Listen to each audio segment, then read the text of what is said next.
The space market was loud, full of shouting voices, flashing lights, and the smell of hot oil and metal. Aliens of many kinds walked past the small food stalls and metal parts shops. Everyone was busy buying, selling, yelling, but one figure didn't move. She sat on the cold metal floor near the garbage chute with a thin blanket around her shoulders. Her name was Vera, and in her arms she held a baby with large eyes and thin arms.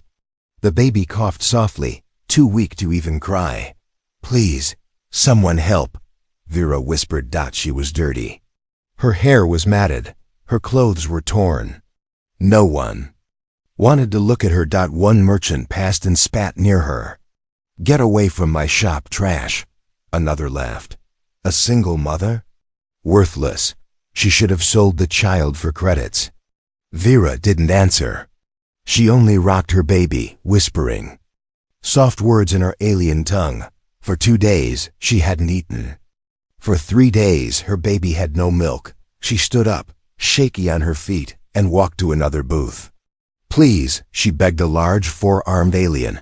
"I can clean. I can fix machines. Just give me a job. I will work for food." The alien looked her up and down and then turned away. She tried again at another stall.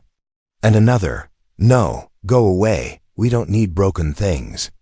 Her legs gave out. She sat down again, weak and hopeless. The baby whimpered. That was when he stopped. A shadow fell across her and the baby. She slowly looked up, expecting another angry voice. But instead, she saw a man, a human, standing still and watching her. Didn't speak right away. He looked down at her. His eyes were not cruel, not judging, just quiet. She pulled the baby closer, fearing he might take him. "I don't have anything," she said quickly. "Please don't hurt us." The man kneeled down. His voice was calm. "I'm not here to hurt you." Vera blinked. The man pulled something from his bag, a small food pack, and handed it to her. "Eat this. It's fresh." She stared at it, not trusting. He smiled, just a little. "I saw you try to get work. They all said no." "Because I'm nothing," she said softly. He shook his head. "You're a mother. That means something." Vera hesitated, then slowly opened the pack. She gave the first bite to her baby, who chewed slowly, then reached for more. Tears filled her eyes. "Why are you helping me?" she asked. The man stood up again. "Because I fix broken things," he said. "And right now, you look like someone worth fixing." He turned to walk away. "Wait," she cried. "Who are you?" He looked over his shoulder. "Name's Eli. I work at Bay 14. If you want work, come find me." Then he was gone, disappearing into the crowd. Vera sat frozen. For the first time in weeks, someone had helped her, not just thrown a coin. Not yelled at her. He had seen her and seen something still good inside. She looked down at her baby. His eyes were closing now, full belly, a little warmth. Bay 14. Her heart beat fast. She didn't know if this was a trick or a trap, but something inside her, something still alive, whispered, maybe it's hope. That night, after everyone left the market, Vera stood. Her legs were still weak, but her spirit had a small spark again. She wrapped the baby tighter and walked toward the docking bays. Aliens laughed as she passed. Where's she going now? Still chasing ghosts? But Vera didn't stop. When she reached Bay 14, the lights were still on. The door was open. Inside, Eli was welding a broken machine part. Sparks flew. He looked up, surprised. You came. I don't trust you, she said. But I want to work. He nodded. Fair enough. I'm not weak, she added. I used to be an engineer, before I lost everything. Eli smiled again, but this time wider. Then let's start fixing it. And just like that, the door closed behind her, not in fear, but in welcome. Vera didn't know what tomorrow would bring, but tonight, for the first time in a long time, she had a place to sleep, and maybe a chance Asterisk, the floor was too soft. Vera opened her eyes fast, heart pounding. For a moment, she didn't remember where she was. No metal ground under her. No cold wind. No angry alien voices. Instead, she lay on a small bed, inside a warm room. A light above buzzed gently. A heating unit hummed nearby. Her baby slept on a folded towel beside her, belly full, chest rising and falling peacefully. Then she remembered the human. Eli. He had given her food. He had offered her work. He brought her here. But why? She sat up quickly, looking around the small room. Metal walls, tools on the shelves. A half-broken drone in the corner. One door closed. Was this a prison? No chains, no locks. But still, her hands trembled. She picked up her baby and held him close, whispering, "I won't let him take you. I won't let anyone hurt you." The door hissed open. Eli stepped inside, wiping grease from his hands. His eyes went to her, then to the baby. "Did you both sleep okay?" he asked, voice calm. Vera didn't answer. He walked to a small counter and placed down 2 food packs. "You should eat," he said, not looking at her. She stood slowly. "What do you want from me?" she asked. Eli paused, then turned around. "Work, help in my shop, that's it. No tricks, no deals?" "No tricks," he said.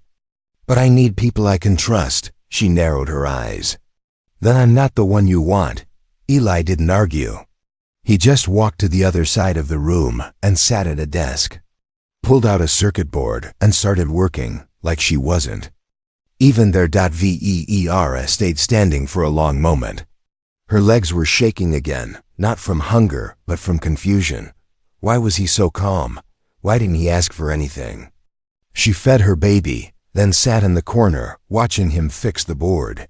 He didn't ask about her past. He didn't even look at her much, just worked quietly. Vera hated the silence. It was too kind, too peaceful. It made her chest hurt. Hours passed. The baby slept again. Vera finally stood up and walked over. She looked at the broken board on his table. "You're doing it wrong," she said. Eli raised an eyebrow. "Oh?" She pointed to a thin wire. "That connection is reversed. It'll burn out." He handed her the tool. "Show me." Her hands moved fast, like they remembered what her mind had forgotten. Her fingers danced across the wires, and the board lit up with a soft glow. Eli whistled. "You really were an engineer." She stepped back quickly, like she had done something wrong. But Eli just nodded. "Good. I need someone who can keep up." "Why me?" she whispered. "There are stronger aliens, faster ones, cleaner ones." He leaned back in his chair. "Because none of them looked as hungry as you." Vera froze. "I don't mean for food," he said softly. "I mean for a second chance." That night, Vera didn't sleep. Not because she was scared, but because her mind was racing. He hadn't touched her, hadn't tried to take her baby, hadn't asked for anything except help. She looked around the small room again. Tools, machines, a human who worked with broken things. Was it possible? Could he really mean what he said? The next morning, she stood before him and said, "I'll help, I can work. But if you ever lie to me, I'll leave." Eli nodded. "Fair deal." He handed her a tool, and for the first time in what felt like forever, she wasn't just surviving, she was working. She was healing. But deep inside, a question still burned in her mind. What kind of man helps someone like me? And expects nothing in return? She didn't know yet, but soon she would. Find out. Asterisk. Asterisk, the lights went out. Not just a flicker, not just a dim. Everything inside Eli's shop died in one breath. The hum of machines, the blinking panels, the warmth from the heater. Gone. Vera looked up from the workbench, her baby wrapped in cloth. And sleeping nearby. Is this normal? She asked. Eli didn't answer. He was already moving. He grabbed a flashlight and opened a panel on the wall. Sparks jumped out like angry bees. "No, this is bad," he muttered. Something's wrong with the outer grid. Before she could ask more, the station's emergency sirens began to wail. A robotic voice echoed over the ceiling. Emergency. Power core failure detected. Pirates approaching. Defensive shields offline. Vera's heart stopped. Pirates? Outside, loud footsteps thudded across the dock. Metal clanged. Screams followed. She ran to her baby and held him tight. Eli opened a drawer, pulled out a small weapon, and turned to her. Stay here. Lock the door. If anything happens, no. She said suddenly, voice steady. Let me see the grid. Eli blinked. What? I told you I was a systems engineer, she said, walking fast to the main panel. Give me a light, now. He hesitated, then handed her a toolkit. She knelt, her hands already working as if they'd never forgotten. Wires. Burned circuits. A melted capacitor. I can fix this, she said. But I need 3 minutes. You have 2, Eli replied, already pointing his weapon at the door. The sound of metal scraping came from outside. Someone was trying to cut through. Vera worked fast. Her hands shook, not from fear, but from the pressure. If she messed up, the station's shield wouldn't come back and they'd all die. Come on, come on. She whispered. The baby stirred. Eli aimed at the door. The lights above flickered. 1 minute, he said. Vera grabbed 2 wires, closed her eyes, and shoved them together. A loud pop, a flash of light. Then the station roared back to life. The emergency voice returned. Power restored. Defensive shields activated. Threat contained. Outside, they heard something slam hard. A pirate ship crashing into the shield barrier. Screams followed. Then silence. Eli turned to her. What did you just do? She stood, shaking, sweat on her forehead. I remembered.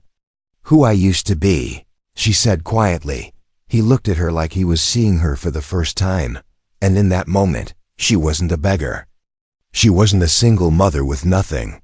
She was the reason they were still alive. Later, after the sirens stopped and the pirates were gone, Eli sat down on the floor. He let out a long breath. You saved my life. Vera didn't answer. She was busy fixing the last broken wire, her baby in one arm, a tool in the other. Finally, she looked up. You believed in me before I believed in myself. That saved me too. Eli smiled, slow and honest. You're not just helpful. You're the best thing that's happened to this station in a long time. For the first time since the war that left her homeless. For the first time since being thrown away by her own people. Vera felt seen, and more than that, she felt useful. The broken drone sat in silence. Half repaired, half forgotten. Vera sat beside it, tools in hand, but her eyes weren't focused. She wasn't looking at the drone. She was staring into memory. It had been 2 days since she saved the station's power. Eli never stopped thanking her. Aliens who once ignored her now nodded politely. One even offered her fresh fruit, but it all felt fake. Like a dream she didn't belong in. Why are you just sitting there? Eli asked, stepping into the room, holding 2 cups of steamed fruit tea. She looked up slowly. Do you really want to know who I am? He paused, sensing something different in her voice. He placed the cups down and sat across from her. I do, he said gently. Vera let out a slow breath. Then listen, and don't stop me. Eli nodded. And she began. I used to wear silver gloves, she said. High-rank technician gloves. Only the best engineers in the Systems Corps wore them. Eli blinked. Systems Corps. Wait, that's the military-grade AI division on Arcanus Prime, she finished. Yes, that one. She smiled bitterly. I didn't start there, of course. I came from a tiny dust farm. Nothing but sand and scrap, but I was smart. Smarter than they liked. Eli stayed quiet. I built my first interface at 12. Got a scholarship at 14. By 25, I was leading a team designing combat AI that could fly warships alone. Eli whistled softly. That's incredible. It was, she said, until I got pregnant. The room fell silent. Vera's voice dropped to a whisper. They said I had a choice, my career, or my child. She looked away. I chose my son. Eli clenched his jaw. And they punished you for that? They erased me, she said, wiped my records, called me emotionally unstable, took my gloves, took my home. They even blacklisted my name in the work networks. Her hands trembled now. I became no one, and no one hires no one. Eli slowly leaned forward. So that's why you were on the streets. She nodded. I ran, planet to planet, feeding my child scraps. No one cared what I once was. They only saw what I had become. She wiped her eyes quickly, as if ashamed of her tears. But then, you gave me food. You gave me shelter. You didn't ask for my past. Eli smiled, soft and slow. Because I saw your present. She looked at him sharply. You saw a woman who couldn't stop shaking. A woman too tired to stand. And I still gave you a chance, Eli replied. Because even then, I saw something your own kind forgot your worth. Vera looked down at her hands, greasy, cracked, but strong. I still remember the codes, she whispered. The ones I used to write, the way machines think. I still remember who I was. Eli stood and walked to a shelf.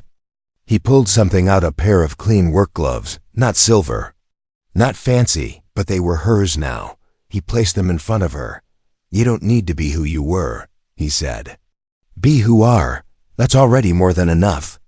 Vera stared at the gloves, then at him. No one had ever given her anything without a price, but Eli just gave. That night, she walked outside to look at the stars. Her baby slept peacefully in the room behind her, the same stars she used to work beneath. Same stars that watched her fall, but now, they weren't cold anymore. They were witnesses. To something new. To hope. They came in silence. No sirens, no warnings. Just the soft hum of a black diplomatic ship landing outside Bay 14. Vera felt it before she saw it, a pressure in the air, a cold weight in her chest. She was holding her baby, watching him smile at a glowing tool in her hand. Then the door buzzed. Eli walked toward it. Probably delivery. But when the door slid open, he didn't move. 3 tall aliens stood outside, wearing black armor with gold marks on the shoulders. Government symbols. One of them stepped forward. Vera of the Arcanist Corps, you are ordered to return with U.S. immediately. Vera stood up, heart frozen. Her baby began to cry. No, she whispered. Eli stepped in front of them. Who are you? We are the Council Recovery Force, the alien replied calmly. She is a runaway government asset. She left her position with classified knowledge. We are here to retrieve her. She's not a machine, Eli growled. She's a mother. She is property of the Corps, the alien snapped. Eli clenched his fists. You're not taking her. Vera stepped forward. Eli, let me speak. He looked at her, pain in his eyes. You don't have to go. They won't stop, she said. And I need to end this. She handed him her baby, slowly, gently. Eli's hands shook as he took the child. Vera, she turned to the council officers. I will speak, but not here. And not while you treat me like I'm owned. The council allowed her a moment. Inside, Vera sat across from Eli, hands trembling. I don't know what to do, she whispered. If I go, they might erase me again. Or worse, but if I stay, they'll keep coming. Maybe even hurt you. Or him. Eli shook his head. You saved this station. They should honor you, not drag you back. Vera looked down. To them. I'm not a hero. I'm a mistake that talked back. He reached for her hand. So talk back again. Back outside, the council stood tall. "We gave you your moment," one of them said coldly. "Now come, or we will take you by force." Vera stepped forward.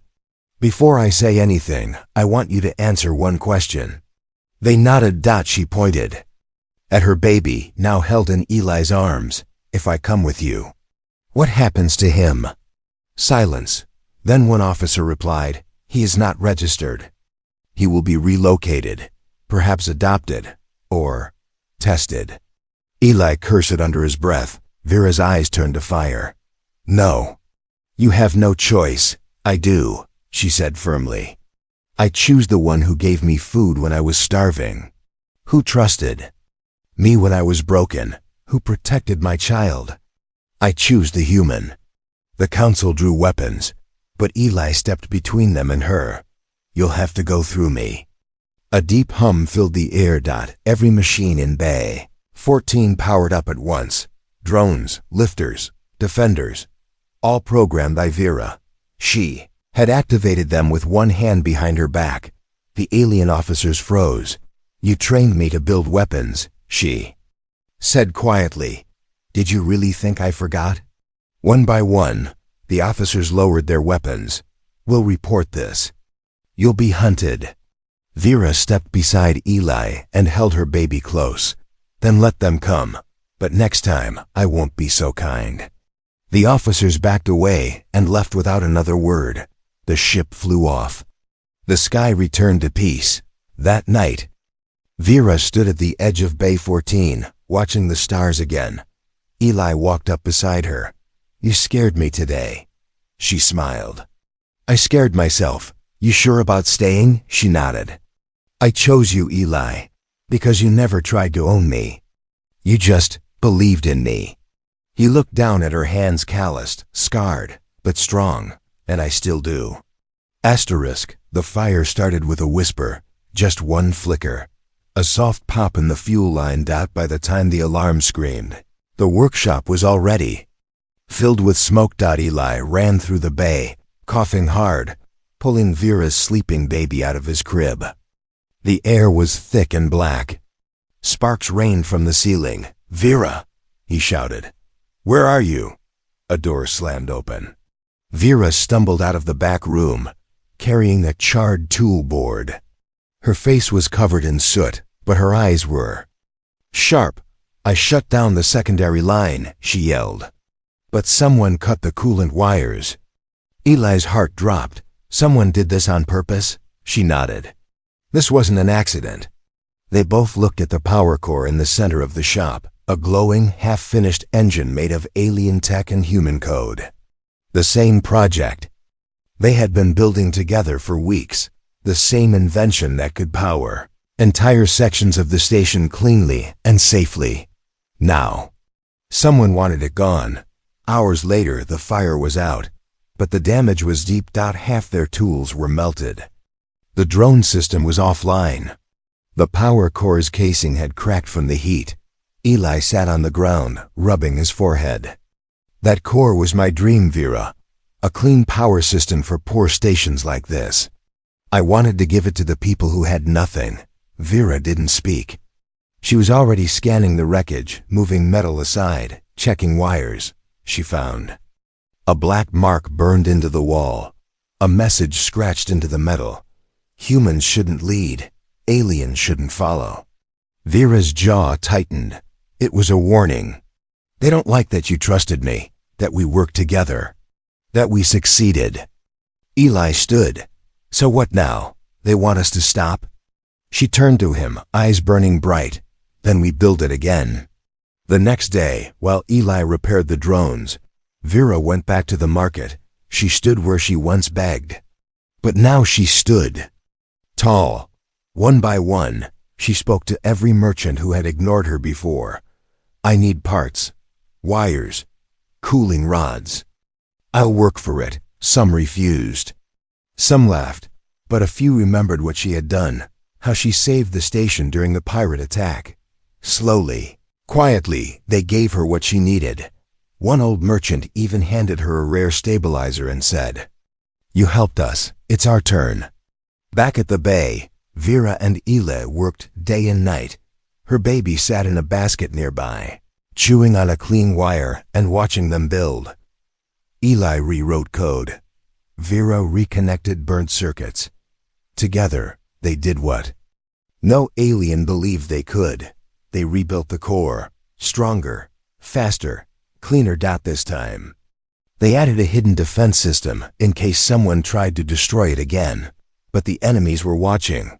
One night, a message came through the comms. Shut it down, human, or we shut you down. Eli looked at Vera. I'm not scared, he said. She smiled. Good, because they should be. 2 days later, they turned on the core. It lit up the entire bay in blue light, clean, pure, steady. Every screen blinked green. Every machine hummed in sync. They had done it.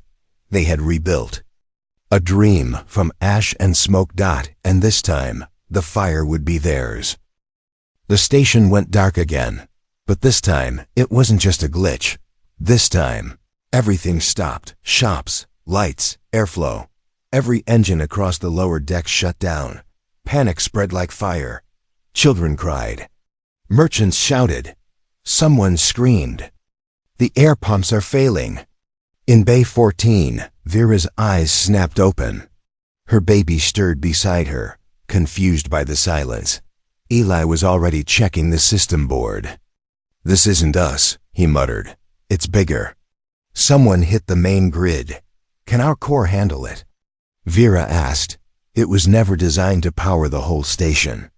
She stared at the glowing heart of their invention. Then she said, without blinking, then we make it do the impossible. They moved fast. Eli rerouted emergency lines. Vera opened every limiter, pushed every boundary. The core began to glow hotter, brighter, louder. A voice from the comms screamed, if you overload that thing, it could blow the entire bay. No, Vera whispered. She looked at her baby, then back at the screen. This wasn't just about power anymore. This was about everyone. Whoever said she was worthless. Every alien who laughed. Every officer who erased her name. Every coward who looked the other way while she begged for food. Now, all of them would live or die because of her hands. She didn't blink. Start the transfer, she told Eli. The core roared to life. Lights across the station flickered, then turned on. Fans began to spin. Air flowed. Water systems blinked green. Screens rebooted. People looked around in shock. What happened? How did the lights come back? Who did that? Then a voice came over the main station speakers. A merchant's voice, shaky but proud. It was the human. And the alien woman, the one we all ignored. A second voice added, the mother, the one we laughed at. Then someone shouted from the crowd, Vera saved us. Back in the bay, the core's heat was rising fast. Eli watched the monitor. It's going to explode. We can't hold it. Vera stepped forward. Yes, we can. She reached under the panel, pulled a hidden cable, and locked it into place. What are you doing? Eli asked. Giving it a second brain, she said. One that knows how to think like I do. Her fingers flew across the screen, entering codes from memory codes no one had used since the Arcanist War. The core listened, the core learned, and the core stabilized. 10 minutes later, the whole station stood in silence. No more sirens. No more fear. Just soft lights, humming machines, and the slow return of breath. Eli looked at her, sweat dripping down his face. You did it. Vera looked at her baby, now sleeping peacefully again. Then she said the words she had never dared speak. Until now, I'm not broken anymore. Days passed. Aliens who once avoided her now came with gifts. Food, clothes, even tools. Some asked her to teach their daughters. Some asked her to rebuild their systems. But one alien, a council agent in plain clothes, simply said, we were wrong about you. Vera only smiled. You weren't wrong.